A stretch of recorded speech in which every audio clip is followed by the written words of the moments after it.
નમસ્કાર, આપ જોઈ રહ્યા છો સ્પાર્ક ટુડે ન્યૂઝ। ભેળસેળયુક્ત ઝેરી દારૂની ગંભીર ઘટનાના પગલે પ્રવક્તા મંત્રી શ્રી જીતુભાઈ વાઘાણીએ ભાવનગર ખાતે ઉચ્ચ અધિકારીઓ સાથે બેઠક યોજી હતી।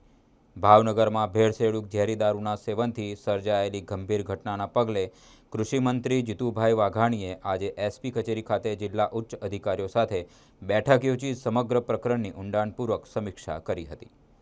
જિલ્લા પોલીસ અધિક્ષક ડૉક્ટર નિતેશ પાંડેએ જણાવ્યું હતું કે તપાસ માટે 16 જેટલી અલગ અલગ ટીમો કાર્યરત છે।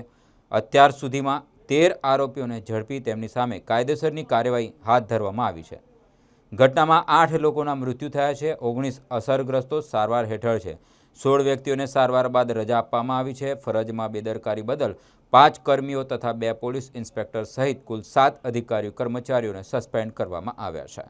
આ બેઠકમાં મેયર ઉષાબેન તલરેજા, જિલ્લા પંચાયત પ્રમુખ અશોકભાઈ લાધવા, ધારાસભ્ય ગૌતમભાઈ ચૌહાણ તથા સેજલબેન પંડ્યા, જિલ્લા કલેક્ટર ડૉક્ટર મનીષ બંસલ સહિત પોલીસ વિભાગના અધિકારીઓ ખાસ ઉપસ્થિત રહ્યા હતા।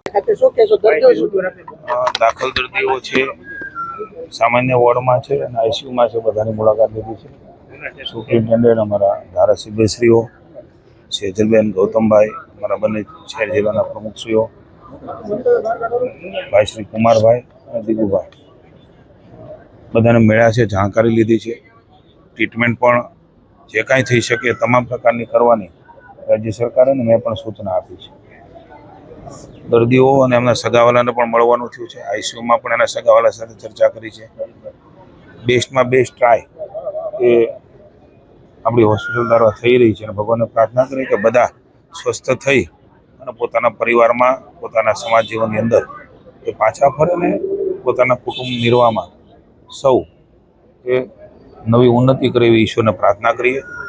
અમે સરકાર તરફથી જે કાંઈ કરવું ઘટે એ કરવાની સૂચના આપી છે। કોઈને શિફ્ટ કરવા પડે તો અમદાવાદ પણ શિફ્ટ કરવાની સૂચના આપી છે। કેટલાક દર્દીઓ અન્ય પ્રાઇવેટ હોસ્પિટલમાં એ પણ અહીં આવ્યા છે અને તુરંત તમામ પ્રકારની હોસ્પિટલની ટ્રીટમેન્ટો, સારવારની ટ્રીટમેન્ટ એ આપવા માટેની અમે એમના પરિવારજનોને દર્દીના ખાતરી આપી છે અને પ્રમાણે કામ પણ થઈ રહ્યું છે। હજી પણ જે કંઈ કરવું ઘટે રાજ્ય સરકાર કરશે।